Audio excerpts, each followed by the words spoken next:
আসসালামু আলাইকুম সুপ্রিয় দর্শক, আমি ডক্টর মোহাম্মদ তৌসিফুর রহমান। আজকে আমরা একজন ওভারিয়ান বা ডিম্বাশয়ের ক্যান্সারের একজন বিজয়ীর সাথে আমরা কথা বলবো। আজকে আমাদের ক্যান্সার বিজয়ী মোসাম্মদ ওবেদা বেগম। ওবেদা বেগম আপা, তিনি যখন ওভারিয়ান ক্যান্সারে আক্রান্ত হয়ে আমার কাছে আসেন, তখন তার রোগটি পেটের মধ্যে ছড়ানো অবস্থায় ছিল এবং পেটের মধ্যে যে পর্দা থাকে, যেটাকে ওমেন্টাম বলে, সেই ওমেন্টামের মধ্যে ছড়ানো অবস্থায় ছিল। তো তাকে অপারেশন করা হয় এবং অপারেশনের পরে তাকে আমরা কেমোথেরাপি দিই। তো বর্তমানে তিনি সুস্থ আছেন এবং স্বাভাবিক কাজকর্ম করে যাচ্ছেন এবং পরীক্ষা নিরীক্ষার মাধ্যমে আমরা তার শরীরে ক্যান্সারের কোনো উপস্থিতি এখন পাইনি। অর্থাৎ তিনি এই মুহূর্তে তিনি ক্যান্সার মুক্ত অবস্থায় আছেন। তো আমরা ওবেদা আপার সাথেই আমরা কথা বলবো যে তার অভিজ্ঞতার কথা। আসসালামু আলাইকুম আপা। আপা, আপনি আগে কেমন ছিলেন আর এখন কেমন আছেন? আমি আগে খারাপই ছিলাম, ভালো ছিলাম না। এখন আমি অনেক ভালো এবং সুস্থ।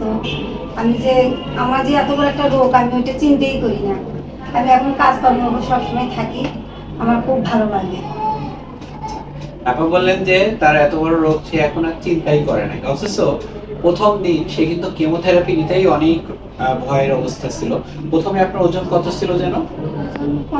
ওজন মানে 37 কেজি মতো ছিল। এখন তার ওজন 44 কেজি। আচ্ছা, 8 কেজি ওজন, তার 7 কেজি তার ওজন বেড়ে গেছে। তো সেই অবস্থায় সেই অবস্থা থেকে তিনি এখন বর্তমানে অনেক সুস্থ রয়েছেন এবং তিনি স্বাভাবিক কাজকর্ম করে যাচ্ছেন। আবার আগের লাইফের মতোই তিনি চলে ফিরে বেড়াচ্ছেন। তো সাধারণ মানুষের উদ্দেশ্যে আপনার কি কথা, যে আপনি তো ক্যান্সার জয় করলেন, এখন সাধারণ মানুষকে কি পরামর্শ দিবেন? তাদের ক্যান্সার হলে কি করবে?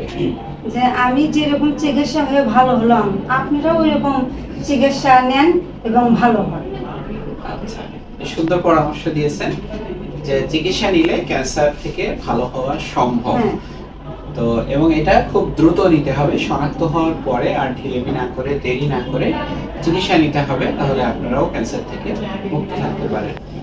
প্রিয় দর্শক, আজকে আমরা একজন ওভারিয়ান ক্যান্সার জয়ীর সাক্ষাৎকার নিলাম। আসুন আমরা ক্যান্সার থেকে বা ক্যান্সার সম্পর্কে অযথা ভুল ধারণাগুলো আমরা ছেড়ে ফেলি, ক্যান্সার সম্পর্কে সঠিকভাবে জানি এবং ক্যান্সার রোগীদের পাশে দাঁড়াই।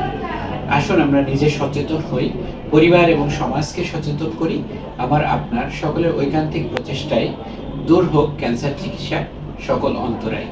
সবাই ভালো থাকবেন, সবাইকে অসংখ্য ধন্যবাদ। আসসালামু আলাইকুম।